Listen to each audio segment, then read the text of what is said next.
Greetings, world.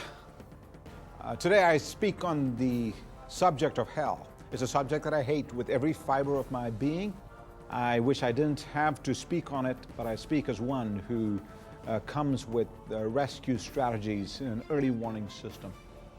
I call hell the worst of all four-letter words. You know, the word four-letter words is actually a phrase used of obscenities. Hell is the worst obscenity there is. If I were to give you a fill-in-the-blank question, blank is or are hell, people will add all sorts of stuff. Work is hell, or men are hell, or women are hell, or golf is hell. Somebody called it golf because all the other four-letter words were taken.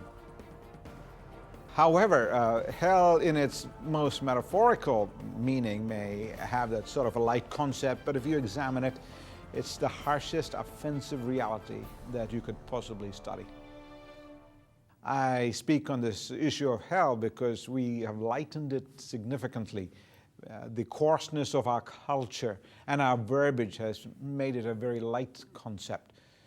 There's actually a town called Hell in the Grand Cayman Islands of the Caribbean, where you can send postcards to hell or send postcards from hell saying, I wish you were with me in hell, or I'm going to hell. Instead, I would like to speak on the harsh, hard concept of hell as a post-death option, as a reality that stares in our faces and could become a likelihood. Hell is a very powerful concept. It's of great interest across the whole world. As I speak on hell, I find three kinds of audiences. The first is made up of skeptics. Skeptics who, because of their questions about hell, its proportion, its fairness, its justice, have actually decided that hell does not exist. I'm not sure that's good reasoning, either intellectually or even emotionally, but it's a very questionable position because skeptics find themselves in authority. And if you are an uncertain foundation for your own unbelief, built on blind belief that there is no hell, you better watch out. Recently there was a bus campaign in the UK, which was simply the atheists of the UK getting together and saying, there is probably no God, stop worrying and start enjoying life. You know, if they'd taken the word God and put the word hell, there is probably no hell, stop worrying, start enjoying life. You and I would have stopped enjoying life and started worrying, because you have to assume a great amount of knowledge that the skeptic is not willing to be self-skeptical to know that there is no hell. The probability issue about hell is too dangerous. A second audience in front of me, we'll call them the doubters. Doubters, you know there needs to be a hell for various reasons, but you also have questions about hell. You know there needs to be a hell because there are some who deserve hell. There are rapists and murderers and macabre people who deserve to go to hell. I was in Ethiopia just a few months ago, and over 500,000 people had been killed in a dictatorial regime. And where will the dictator go? Or just last weekend, as I was preparing this talk, there was a massacre not far from the town in which I live. Over 13 people were killed in a random shooting. Where will that person go to hell? So if hell were not true, you know that there needs to be some who deserve it. There also are some who want to go to hell. Did you know that there are some skeptics who say God is worse than a cosmic creep, worse than a Stalin or Hitler who need to be put in hell? You know, they are important to consider, but their actions, if they want to go to hell, should be respected. There are also reasons for hell because there needs to be some place we need to hold hell hostage. We need to contain and confine hell so that hell does not break out again.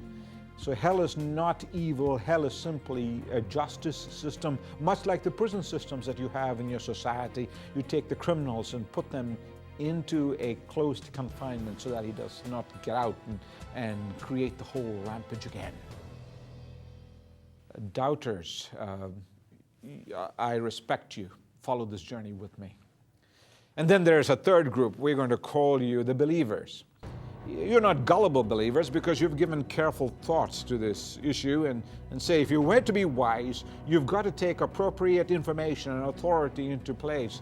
And you have become a believer. And I am in that third slot. I've become a believer in hell. And though I've become a believer in hell, I'm not coming to you in arrogance or glee or superiority or hatred. I hope you can read this because I come to you with an early warning system and some rescue strategies. There are, of course, those who are ignorant and want to stay ignorant. We're going to remove your ignorance right now. You'll actually have the curse of knowledge.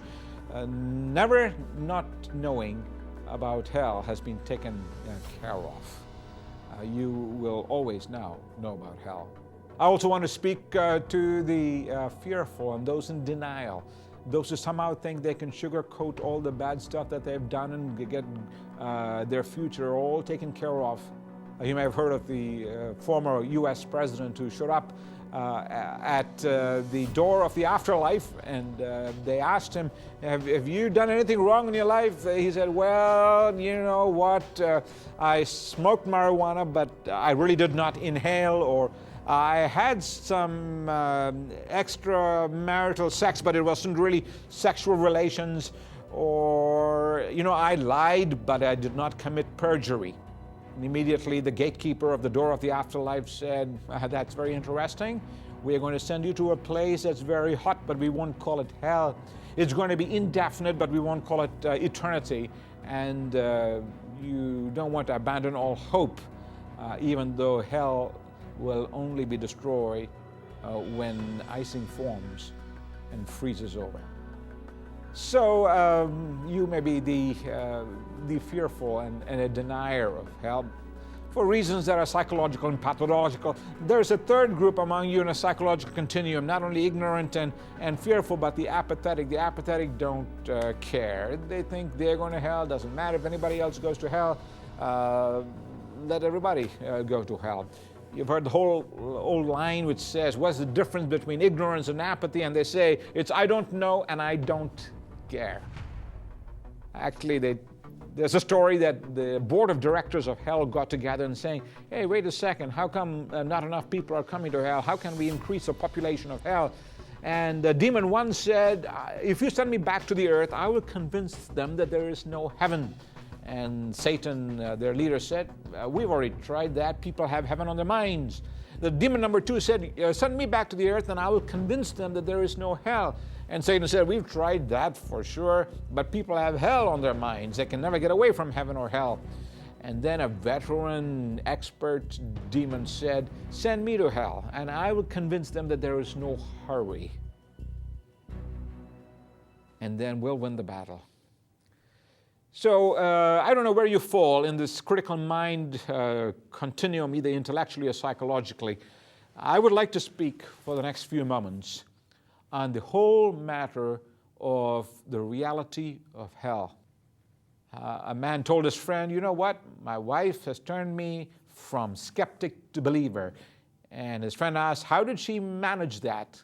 And he said, well, I didn't used to believe in hell until I got married.